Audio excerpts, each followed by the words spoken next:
everybody, it's Romania Black, and we're on episode 3 of 86. And yeah, so the series is really good so far.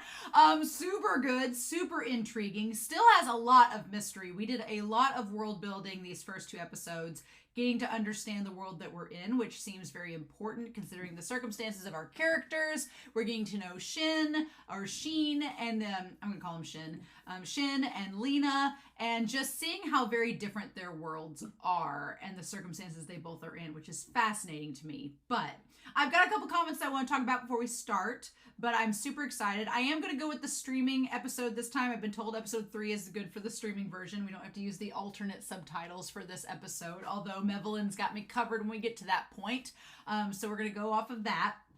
But I'm super excited. I've got a couple comments from some people. Terminus had talked about how the author of 86 is actually a woman who goes by the pen name of Asado Asado. What? A lady writing an action story? That's not been seen except for many times before. I'm really excited about that. It's cool to have Lena as a main character when it's a female writer. I'm sorry, no offense to male writers. No offense, but there's just something about female characters written by a woman that is distinct. I'm just saying. You could see that. And that's not to say that male writers cannot write female characters or that women cannot write male characters. Full Metal Alchemist is written by a woman.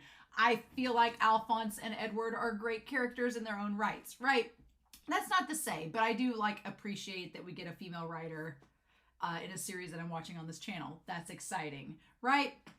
And you can't say that women can't write action. I mean, look at Leota the Dawn, right? So I'm really excited about that, but thank you, Terminus, for pointing that out. Nuclear Gandhi talked about the really scary thing is that the older members of the older handlers in the other 85 districts seem to understand that the 86 are human. They just don't want to say anything because they would probably feel guilty about it and they're trying to repress that. But the younger generations have kind of started to believe the lie. And that, like I said in the discussion last week, that's kind of the terrifying thing about it, right? It's horrifying and it's very realistic. And we talked about that in discussion last week. And then Whoosh and Sweetbin had a couple things noted.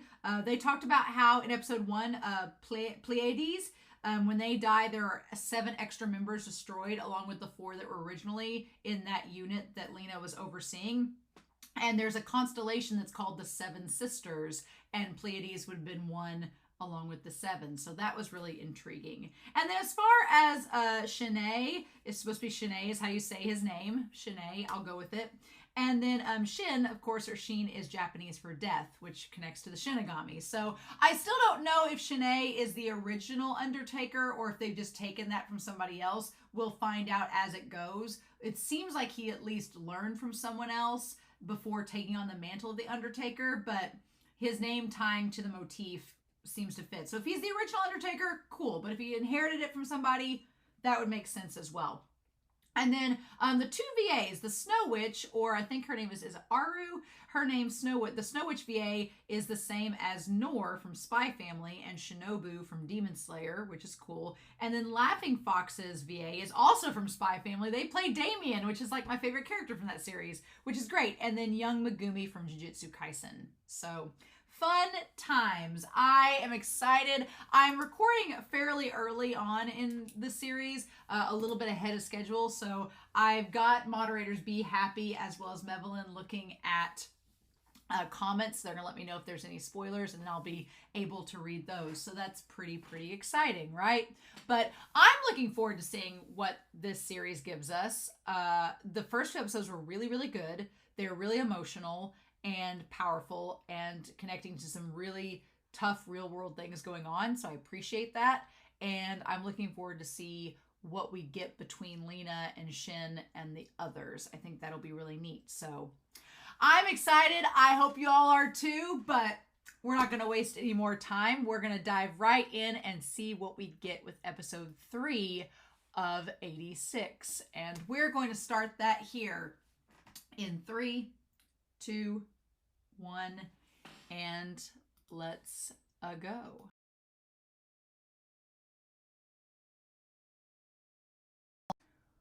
Ooh, this is going to be one of those shows. This is going to be one of those shows where it's probably not a good idea to eat before it, and not because it's gory or excessively violent, because this episode was none of that, but because it's gonna make you feel awful for what's happening because Lena has these ideals and she's trying to do a good thing, but like when I'm guessing it's Fox, right? The flying fox, I guess he's the one there at the end, and it clearly he liked the girl that ends up dying.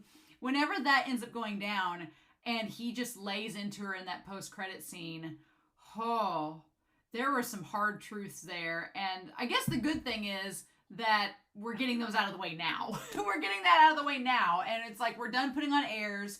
He just lets her have it and says, look, and that's kind of why the girl told her, she's like, you need to leave. That the girl that ends up dying, Kirschblut, she was like, which is like Kirschblut, which is a terrible joke too soon to make. But Kirschblut, she's like, you need to, or Kai is her name, Kaya says, you need to go. You don't need to be in this position because if you stay too long, she describes her as a virgin. She's like, you're not used to the battlefield like we are. Even though you've been on the battlefield, you have these ideals and you sound great in a classroom, but like you did in the last episode. But when you actually get down to the nitty gritty, she's like, you have a really kind heart. You have a good heart. And you wear your emotions on your sleeve. And that's not going to be good here because we're going to end up dying probably. And you're not going to be able to handle it, right? And Flying Fox kind of calls her out at the very end, right? Which his name too, it's not Daya. It is, we're going to go through and get their names because I think that's what's going to happen. By the end of the episode, he's like, well, you didn't even get to know our names, so how can you relate to us? And I feel like he thinks that's ran her off. But Lena is a very bound and determined person. So I think what's going to end up happening is she's going to want to know their names now because she's going to be like, well, you're exactly right. So let me learn your names. So I feel like that's what is going to end up happening. But that last monologue that he gives, that whole last scene with her dying, and we get to see it from Lena's perspective this time. We saw it from Shin and the others' perspective last week. This week we get it from her perspective.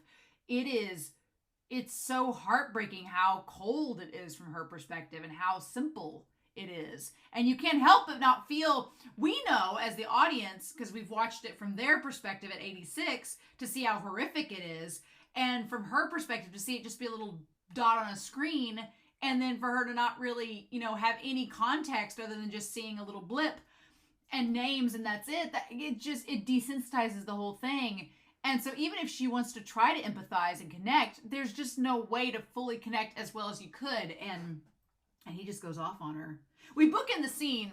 We book in the end credits and the scene with the same thing. So now I want to go back and look and see what that looks like. Oh my God. Like my stomach was churning in that last part. I was just like, I couldn't say anything because my stomach was like starting to get nauseous. I was like, oh, buddy. Oh, because he was just saying everything he needed to, right?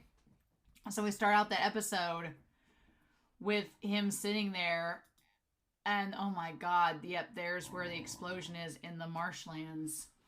The signal's lost. So that's where she's died right there. And he's watching it. And we get it from his perspective first. And she says, I'm sorry about Kirschblut.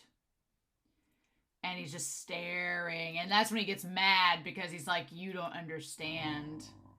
And yeah, him getting frustrated. And that's, the button like breaks and he goes off on her. And we see the fire where she's died. Yeah, oof. Oof, right? Oh my God, we're going to skip the OP for now.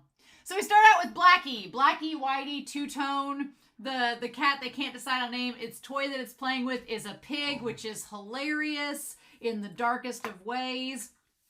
But so we get this idea. I think the cat represents a very important thing about names, and that it's the idea that the names, what they end up getting around to, is that in their position, how they feel is that names are irrelevant. Irrelevant. Because they are fleeting. The lesson they teach Lena about names, it doesn't matter what the cat is called. They say the cat's mother and siblings were squashed by a truck, so it's probably going to happen to this cat, and so the cat's probably going to die and it's not going to matter. And that's a veiled reference to how they all feel about themselves in this system in terms of with Lena. Among themselves, they all call each other by their names because that's how they get by. They're all comrades. That's the fraternity they have within each other. But for Lena, they're like, you don't care about us. So why should we tell you our names? So yeah, you don't care to know that. You're gonna forget about us the moment that we're gone.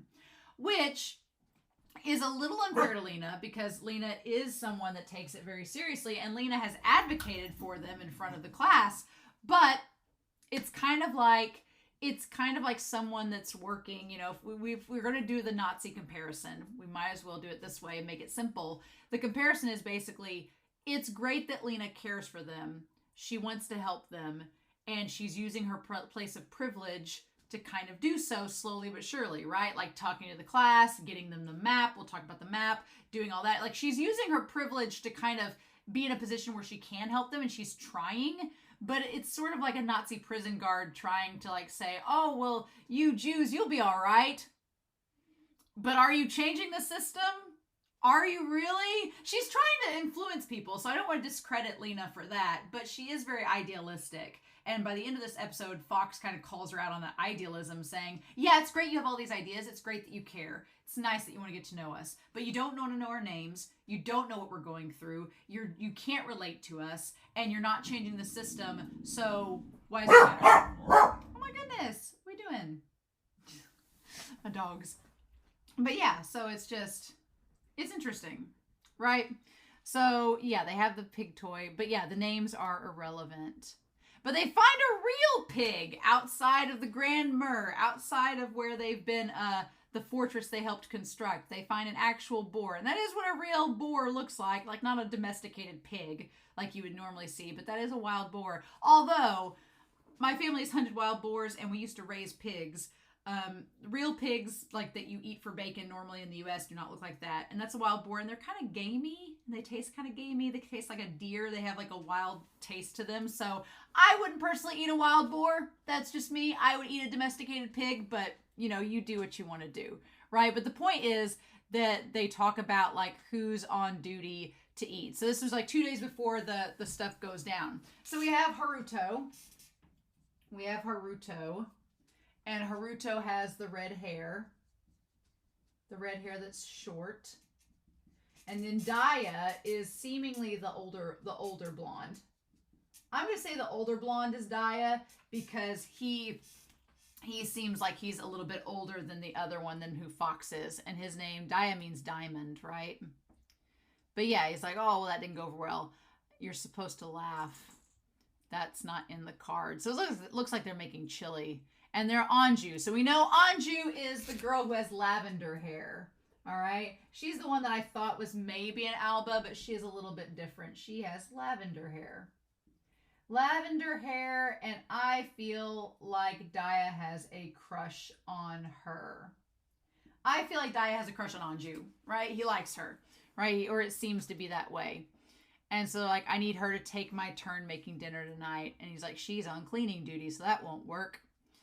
And he's like, you would know, wouldn't you, Daya? Yes, yeah. So Daya seems to have the crush on Anju, right? And we have the idea of I want to say the other guy's name when it comes up here. Because they talk about going down to the lake. They're like, the river is the closest to heaven. They're like, no. And they're like, oh, don't be a stick in the mud. Let's go down there and watch them bathe. They're like, we could die tomorrow. I'm not surprised they make that excuse because they're a bunch of teenage boys. They're like, we could die tomorrow. We might as well go see them now. Although, damn, those girls have their guns on them ready to fight back at any given moment. Like, they whip those out, like, immediately. And I think it's important to note that none of them actually strip down while they're bathing. They all stay relatively clothed. Because if they need to fight in any instant, they can automatically be ready to do so. That seemed like it was like something that was instantly on the table. They're like, we won't look at Anju. And Daya's like, that's not the issue. Please stop. And they're like, before we are each men and women, we're staunch comrades. They're like, now before we get in any relationships, remember we're fighting on a battlefield together. Let's be real. And then we cut to them. Of course, you know, having like the fan servicey moment with all of them. I like that Kaya and Anju are the two that are not getting fan servicey. They're over out to the side like, no, we're not going to be a part of this. So Kai is the one that dies in this episode, which I'm so sad. I really liked her. I liked her from the other episodes. And she was Kirschblut. I really liked her. She was one of the ones in the last episode that was like trying to humor Lena the most. And That's so sad that she doesn't. And it's kind of weird foreshadowing because she's the one that's. It's weird foreshadowing because she's the one off by herself. She's not with the rest of the group. And she won't get into the water. Because when she gets into the water on the battlefield, that's when she dies in the marsh. Show, what you doing? What are you doing? Right? You're just stop sitting there and join in on the fun. And then she's like, you could look at this place as heaven. And Anju tries to get her to join in with everybody. So they're giving the one girl a hard time. They're saying she's too serious. We cleaned up. We can have a little bit of fun. And they kind of like start to tease and ask who likes Shin, right? And they kind of make fun of him because his expression doesn't seem to ever change. And then the one person who seems to like him is this girl. Is it Karina is her name? Is that right? They're like, do you like Kai? And do you like Shin? And Kai's like, nah, he's a silent stoic type. And I like that. And they try to basically out this girl to like confess that she's like gonna get with him. So I think it's Karina. We're gonna put that on here. Karina is the redhead with the crush on Shin. Which I hate because I'm not shipping them. I hate that for her. I hate that for her. I'm like, it's kind of like in, there's another series called Fruits Basket, and it's been ages since I've read it, but in the original Fruits Basket that I've read, there's a main character, there's a clear protagonist that you want to ship those characters together. It's like very obvious. But then there's this other girl that shows up. There's nothing wrong with her. She's lovely. She's a great character. There's nothing wrong with her, but she likes the one guy that you know is going to get with the other girl. And you're just like, it's great that you like him, but I need you to sit over here and stop doing that. So that's kind of how I feel about Karina. I'm like, I usually multi-ship, but in this case, I'm really hardcore shipping Lena and Shin already. And we've barely even gotten to know their characters together, but I'm already like rooting for them. And so when Karina is like talking about having her crush, I'm like, oh girl. And with Shin, what's so interesting is it seems like he kind of, I think he knows that she likes him because I mean, let's be real. I think he knows that she likes him, but he's doing the very like proper kind thing of just being nice to her. He doesn't avoid her. He doesn't ignore her. He doesn't shoot her down. He's just nice because he knows it's not going to go anywhere. And so you kind of have that. It reminds me of Attack on Titan. There's a character named Levi, and there's a girl in his squad, and you kind of think that she has a crush on him, but the way that he treats her is kind of like, he's like, maybe in another world, but not right now. And that's kind of what ends up happening, right? And they say, let's try some traditional Eastern yobai tonight. And I'm gonna be bold and ask what yobai means. And it's like night crawling. Oh, okay. An ancient Japanese custom usually practiced by young unmarried men and women. Oh, okay. Sure. Sneaking a visit. Yeah, that's what it was. And so when the boys ask what yobai is, they throw the rocks at them. Yeah, so basically like, oh, you could sneak around with Shin. And she's like, no. So that's interesting that they talk about Eastern yobai. So it's almost, they treat it like this world. They're talking about Japanese terms, which is interesting. So fascinating. And she even talks about that later on when they have the discussion about races and people and populations. And she's like, oh, well, I don't care about Shin in the slightest, but, an Eastern lady should be dignified and reserved, so I don't know why are you saying this? And she just basically is beating around the bush. And they all know. They all know that she likes Shin. And so, of course, Dia says he's just keeping an eye on them. And that's when they both, out him and push him out of the bush, and the girls have their guns pointed at him. I love the humor of them saying, Dia, you will be missed. You will be missed, and he just gets stoned. And I love that, of course, when Anju takes the knife and she like slaps the belt, it's like, oh my god, girl, not messing around. Anju seems like the type that she looks very gentle and calm, but if she gets mad, it's like, oh, no. Although maybe Dia's into that. Maybe he's into that, and it's fine. So who else do they say, you others show yourselves? And so he's like, well, right, Haruto? And he's like, me? I wish we could get his name, what Fox's name is. I know we get it. Where is it at? They're like, show yourselves. And they throw the rock. Girl, man, Kai has good aim. Theo, that's his name. There we go. Theo is Fox. Glad we got that. That was going to drive me nuts.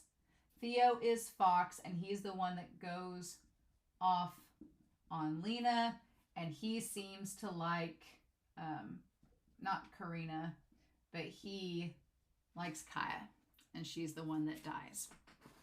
And that's what makes him mad the most, right? That the person he likes is taken away from him. And then you have Lena trying to comfort them, and she's not really in a place of it's one of those things where Lena, she meant well, but it was like, girl, you should not be talking because you're not there. You can't possibly relate to them right now.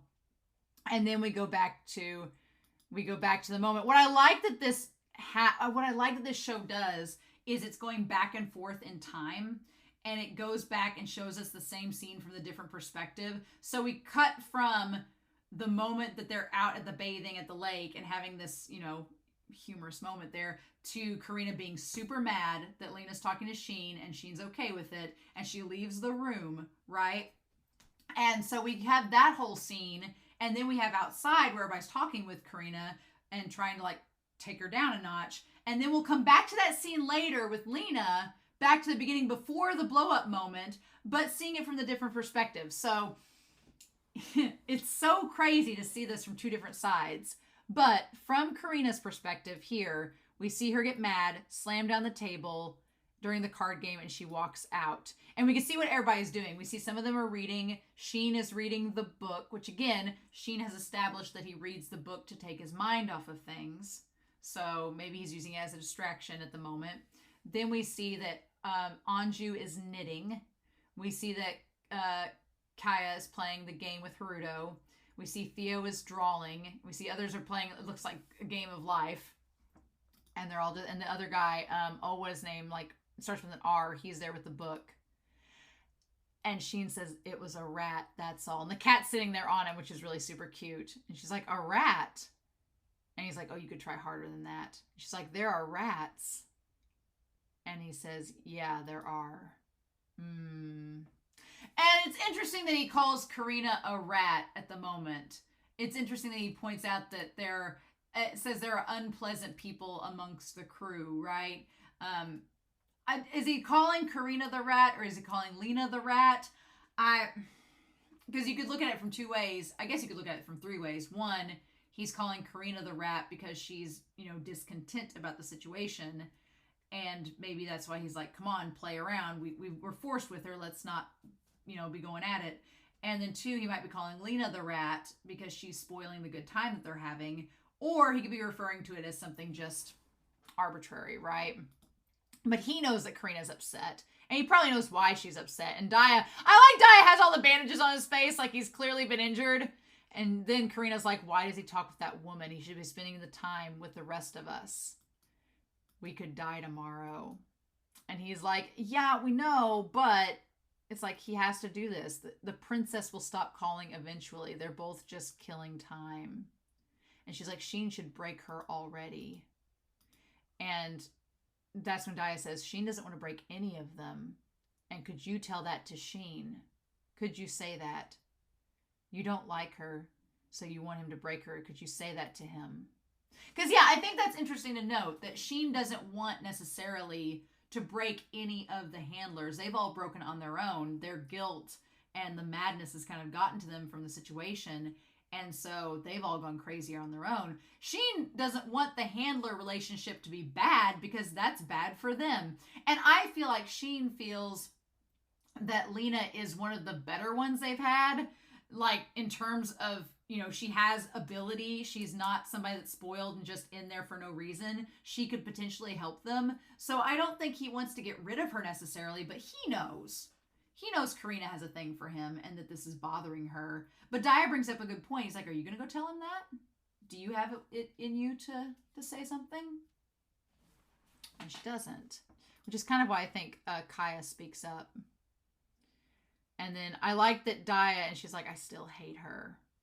The white pigs killed my mom and dad. They use them as target practice like garbage.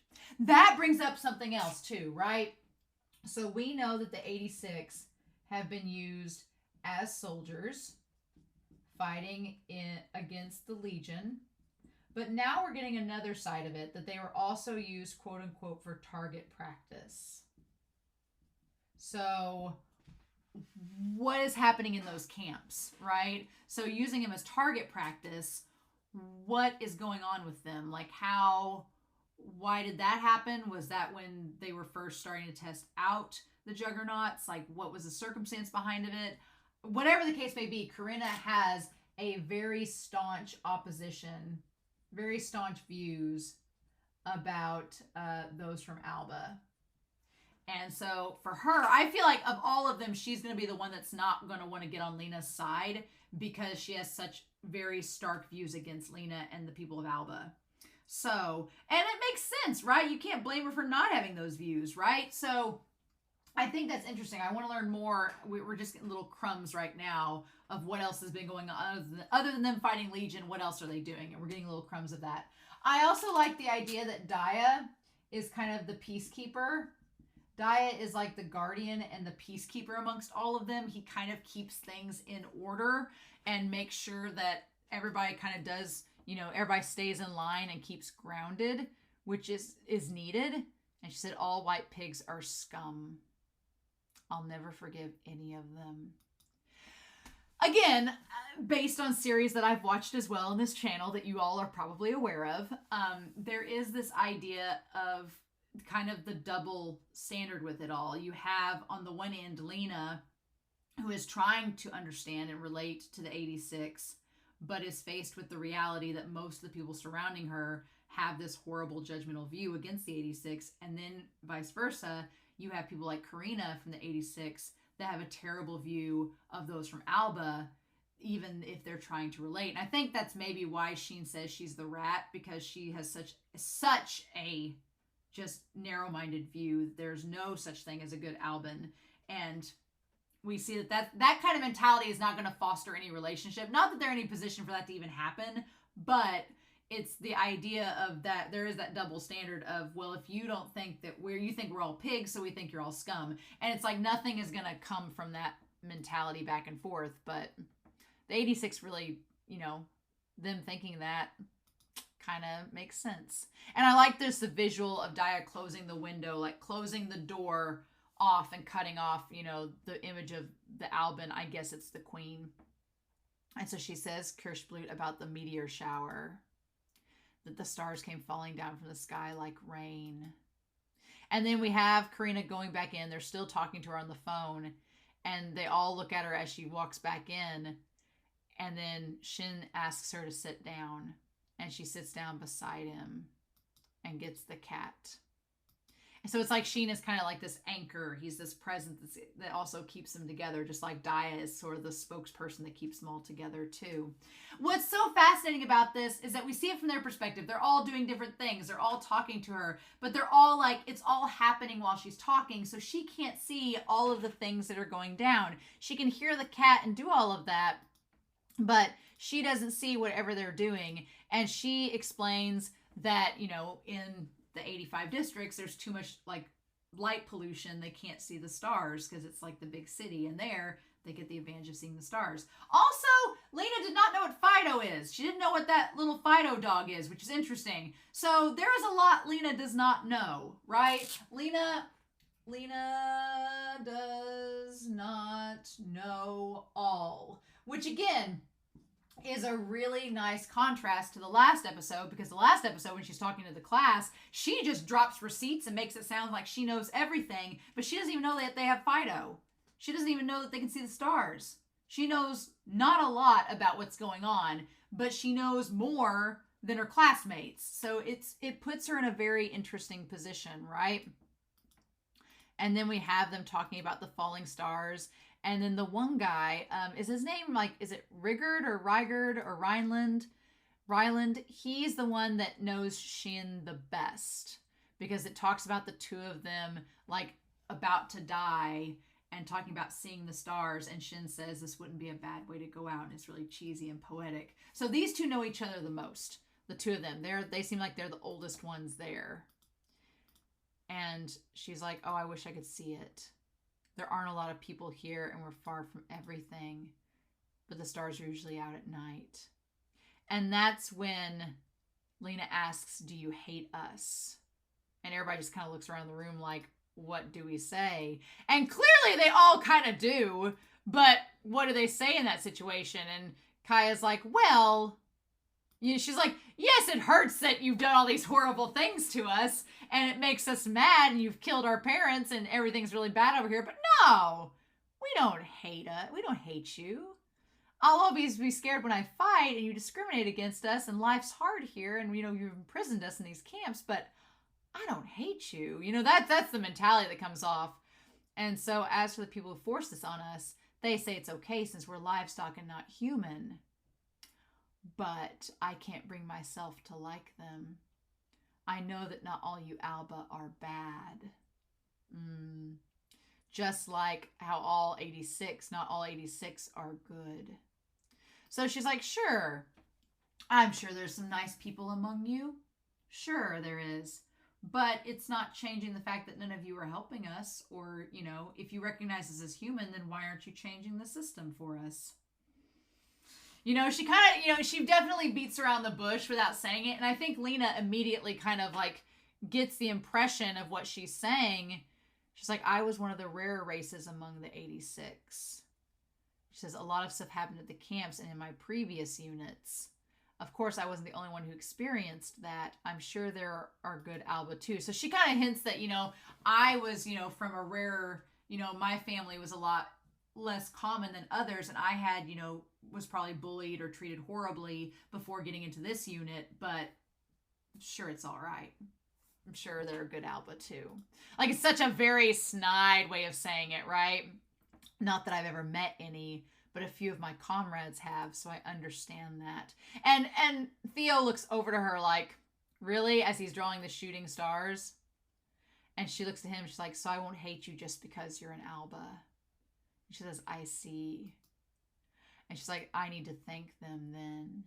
But Theo gets kind of angry at that and starts to color it in darker. So the question is, like, was she lying or what's the deal? She's like, I'm taking a bit of interest into you. And he colors it darker. And she's like, really? And then she says, can I ask you something, as she's stretching? And that's when we get the distance. We're going to go back to that conversation, right? So Kai says that she says she's met good Alba, or at least that's what she gets at, right? And so, but Theo, the question is that sarcasm, right? Has she actually met Alba? Has she actually met people from Alba? Were they truly nice to her, or are they absolutely awful? And that's why Theo colors it in darker, because Lena doesn't realize that she's being sarcastic. And again, that's kind of, with that distance between them, Lena can't see facial expressions. She can't see like that they're like wink, wink, nudge, nudge at the others. She can only hear how Kaya is saying that. So Lena's taking it at face value when Theo seems to understand that Kaya's being like tongue-in-cheek, sarcastic, not being serious, or is hiding something that's the truth that's a lot worse. Because he seems to get really upset when she says that. Like, she plays it off like it's nothing, but he gets upset like he knows that it actually was something really bad. So the episode's called I Don't Want to Die. That's exciting. Oh, that just breaks my heart. So we go to this like room where Lena and Annette are looking for a map to send to them. She's like, what do you need a map for? And she says, I want to send it to them. And Annette, she says, they're not fighting. They're fighting without any good maps. And so Annette's like, well, you're bragging on them, aren't you? And she's like, well, they are amazing. And Annette's like, well, I wish you'd talk about a guy that I could actually see, because you keep talking about this Undertaker guy and I can't see him. So how am I supposed to be able to judge what he looks like? And then she talks about all these potential marriage partners. And Lena's like, oh, Theobald? And she's like, oh, I've moved on from him. I'm on like Humbert or now. They all sound terrible. And then when she talks and describes him, he sounds pretty bad. So I feel for Annette. She seems like a smart girl. I hope she can find a better non-related marriage partner. But apparently if you give them a handkerchief when you meet, it's like a sign of courtship. Who knows? Then we have a image of the flag. There's an army poster. I want you for the army. And it's like a poster that has the Alban flag on it, which is so fascinating. And the question is like, is that from like 10 years ago? They all have masks on, so like the must and like mold in there must be pretty bad, and that's why nobody wants to go in there because they don't want to dirty themselves. But I wish I could read what that poster said. I wish we would get a copy of it. And she's like, how do they know when the Legion are going to attack? Yeah, if they don't have a good map and system, then what's going on? They're ready to fight before the enemy even shows up. So that's interesting. I do think that's something to note. That she says, what does she say there? That the 86, know about Legion before they arrive. And they don't have good maps. So what's the deal? So I do think that's interesting to note. Again, there's a lot Lena doesn't know about this world and what's going on. So the question then becomes, well, what do we do about that? So I'm curious to know how they do know exactly. They knew from before that they were like 2 hours out and they could detect Legion using something. So, but Lena doesn't know about that. So I feel like we're going to get more and more as we go, but that is interesting. And Annette says, don't get involved any deeper. They're 86. And it's funny that Annette says, don't get involved any deeper as she helps Lena get the map. So it's like, you don't want her to get involved any deeper, but you get her the map that she's looking for. And she says, we're all humans and we have a relationship of trust. No! And that's funny because by the end of this episode, we're going to find out that no, they don't really trust her. They just want her out of there. They're just dealing with her for the time being. They don't view her as human. And they don't view her. They view her as just this handler that's treating them like dirt, even though we know Lena wants to care about them. It's interesting what Lena thinks and then what we see by the end of it. And she's like, I trust you, Major Melise. Here's the map. Now, my question is, she finds this map to give them.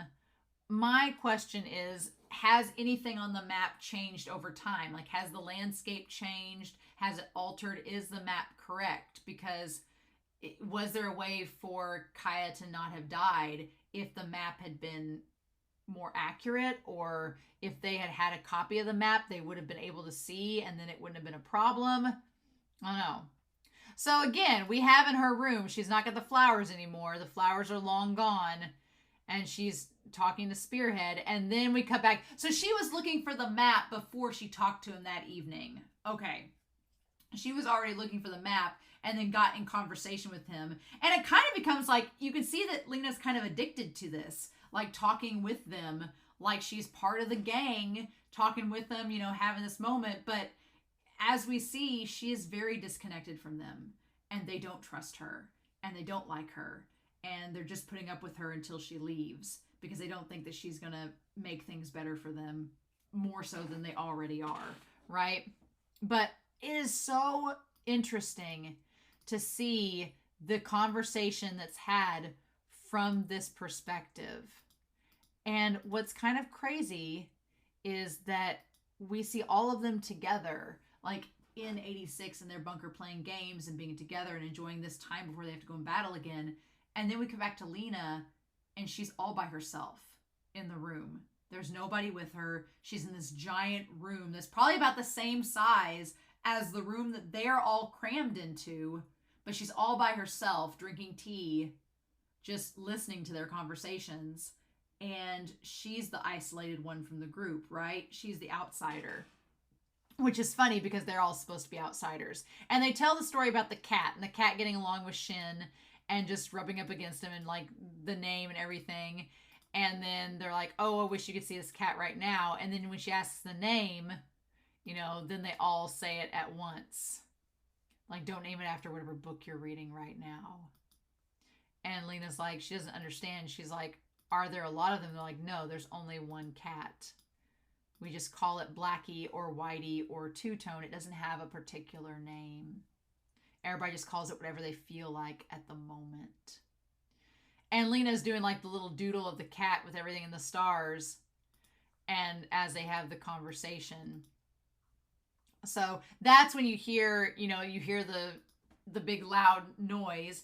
And then they say it's a rat, but we know what's happening on the other with Karina. And they're like, oh, you have a dog. So it's so fascinating to see it from Lena's perspective. She doesn't understand what the cat, the rat, and the dog are. She just thinks, what she knows. And we only see it from her perspective. And I like the way that it kind of cuts from scene to scene. That part was really, really good. I liked that a lot.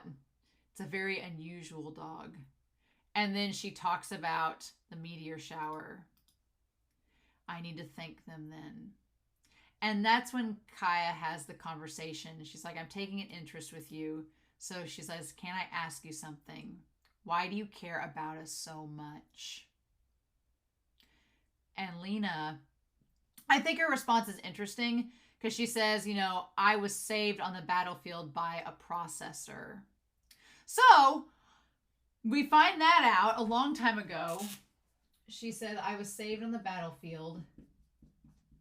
So she was saved by a processor. We don't know who that is yet. We don't know who that is. She draws somebody in the corner with glasses. So that's interesting. She tells about the guy saying to her, we're members of the Republic. We were born here and grew up here. And it's a citizen's duty to protect his country. And I'm proud to do it. And that's why we fight. Good. So let's talk about that. So she draws the person with glasses, and that he kind of looks like Annette's dad, right? The guy kind of looks like Annette's dad, but I don't think that's who it is. But she draws somebody with like the hair and the little glasses, right? And what he says to her, maybe it's that she went on the battlefield right as the war was starting with her father and was saved by this processor who told her these words. But those words that he told her were very idealistic and very like, little girl, one day you can be a hero too. We're doing it for the sake of the country. We were born here. We're going to protect this country because we're citizens too. It just sounds very, not cheesy, but very like glossed over and sugar coated and just what you would want to hear as a kid who's a member of the system that's oppressing another society. It just sounds like that. It sounds like he just said exactly what she wanted to hear, and she took those words to heart as a little kid or as a younger girl and said, we need to live up to the example set by his words. Like, she was very influenced by what he told her. But I'm like, it sounds a little too good to be true, right? Just a wee bit. And we don't know who he is. She's like, we ask you to fight, but we don't even watch you do it, and we don't try to know you. And she says that goes against what he said, and it's terrible. So that's why at the end of this episode, when Theo is going off on her, I feel like she believes that she should get to know them. So I feel like she's going to try to learn their names. I don't think she's going anywhere. I think she's going to be shook, but I don't think she's going to run away. And that's when Kaya says, are you a virgin? And then you get what she means by it. She was basically saying like, oh, you're like a virgin. You're pure and you're so sweet and you've not been blemished by any or tarnished by anything unseeming, And Lena's like, what are you talking about? Although I do think she is. But she's like, what are you talking about? And she gets kind of embarrassed. Kind of like Karina. She kind of has like a moment like Karina where she gets flustered, right? So it's a shame that Karina doesn't like any Albans at all, and you understand why, of course, but it's a shame because I think her and Lena could get along if they got to know each other, but that situation is not happening. I want her to meet them. I want Lena to go to 86 and meet them, but I'm afraid if she goes to 86, what that means and what could happen. So, but I want Lena to be there so that she could talk with them, and that's the most frustrating part about this damn episode is that she's not with them, so they can't possibly know what she's thinking. And she says, you're a girl who thinks the whole world is full of flowers. It's made of fields of flowers, like you have an untarnished, pure ideal.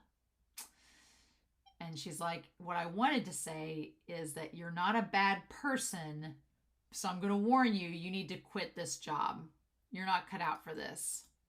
You don't need to talk to us. There's no need for you to talk to us anymore.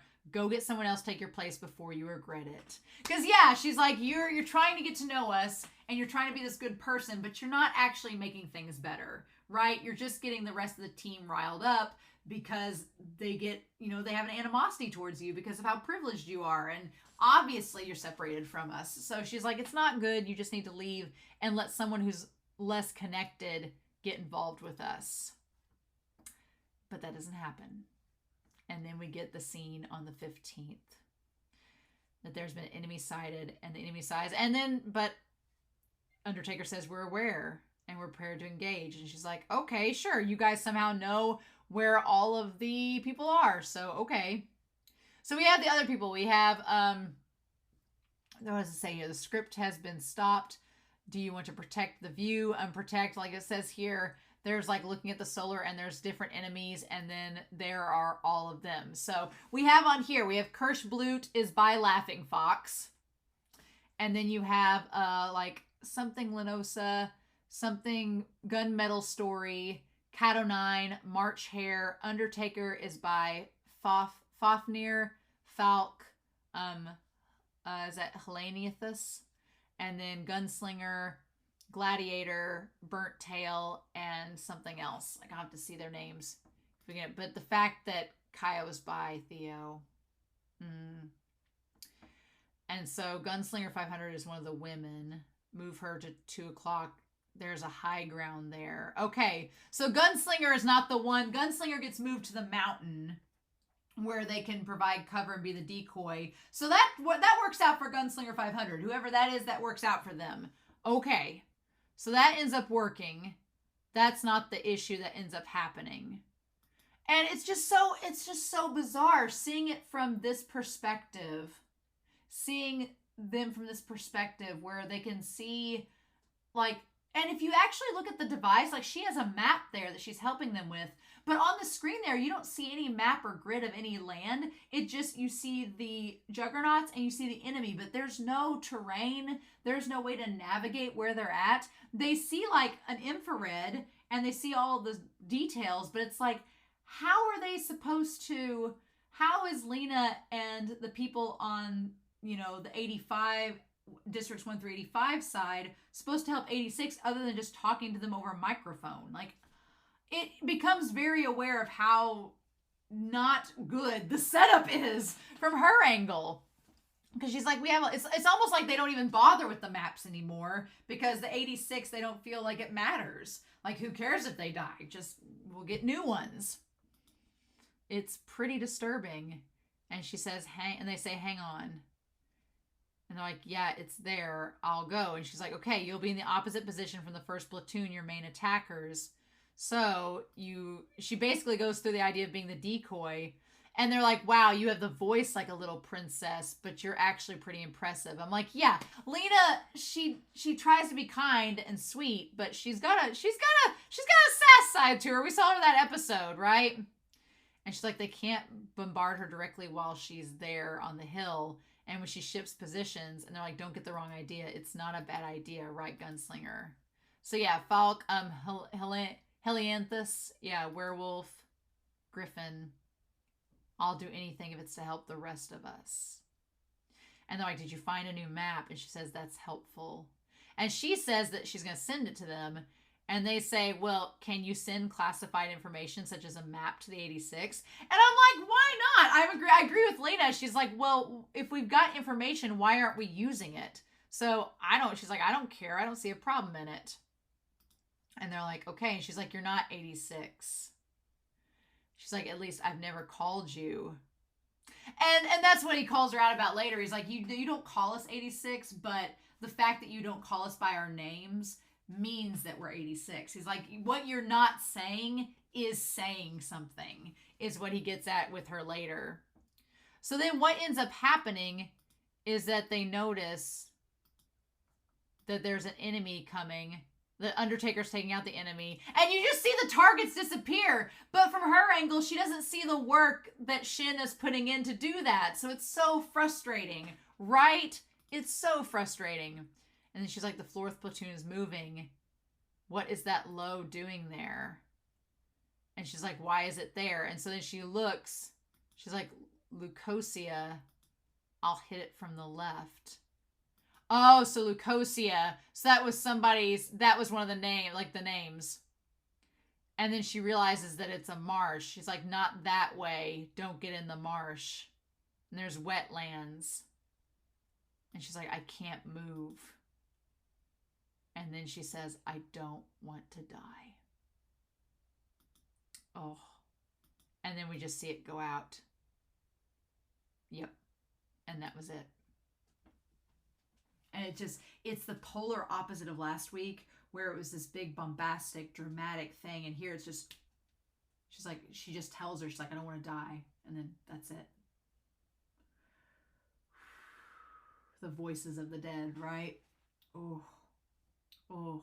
So she basically just went into this, she didn't see the wetlands coming, got stuck in the bog, and that's what ended up happening. And Lena's like, if they had the map sooner, then they possibly could have seen that and avoided it.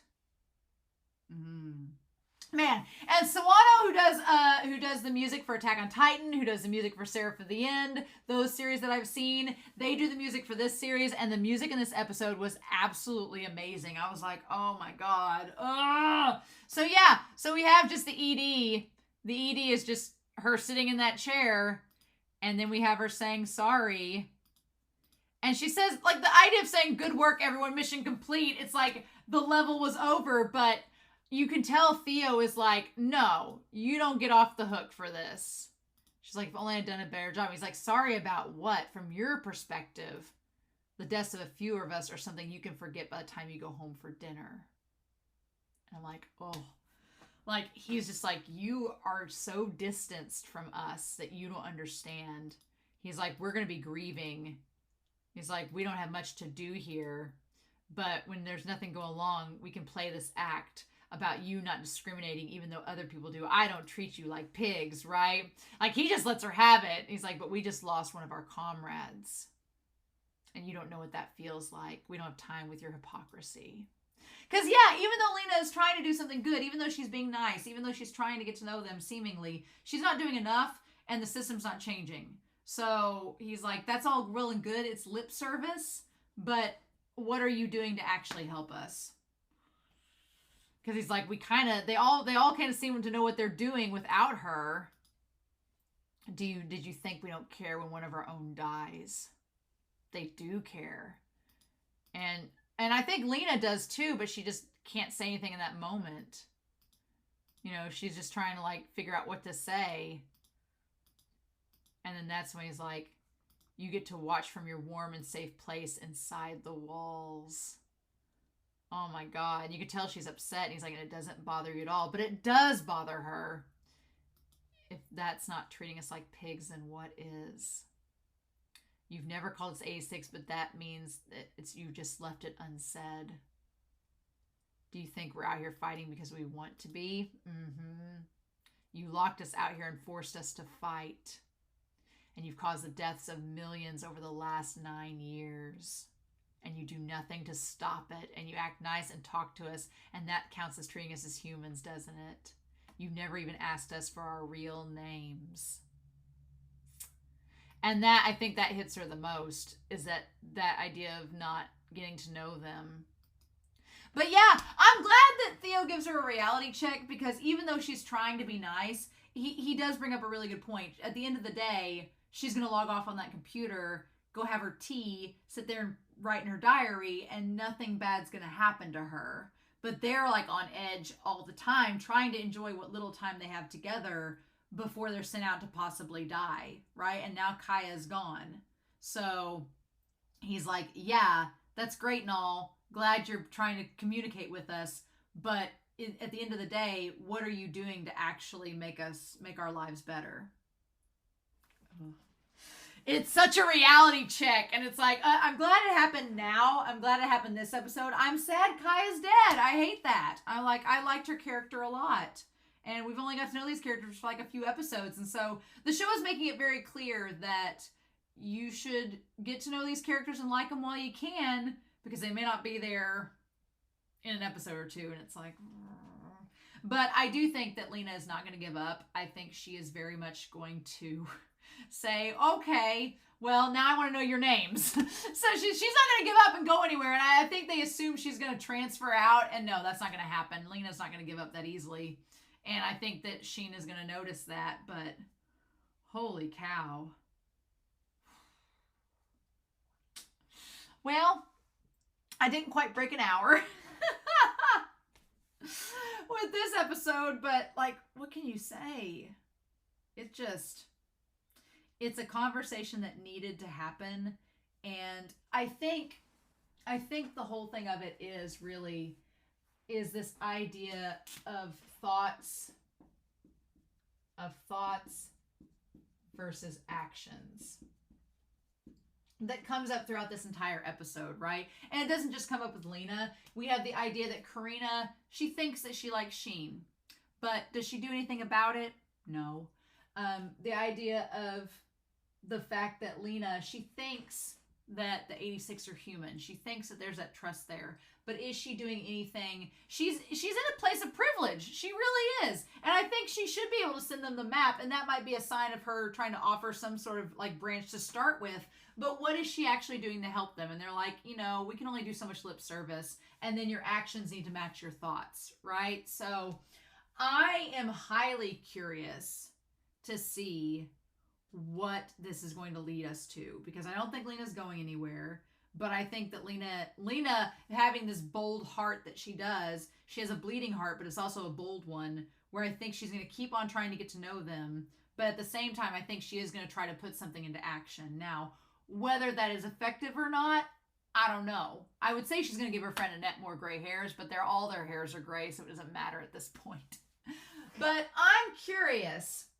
We still don't know a lot about Shin's backstory. He's very aloof and mysterious. We've gotten to know some of the crew that's here, some of our main players, but I'm super curious to see what's going to happen. And I hope you all are too. So we'll see next week, but this episode was really hard. It was very emotional, and I don't have words, so that's fun. But I'm curious to know your thoughts down below. Please, no spoilers, no hints or clues, please. But I'm very curious to know your thoughts. But we'll just have to see. So, in any case, I hope you all have a wonderful week. Please stay safe, take care, and yeah, I'll be back very soon with more 86. Bye.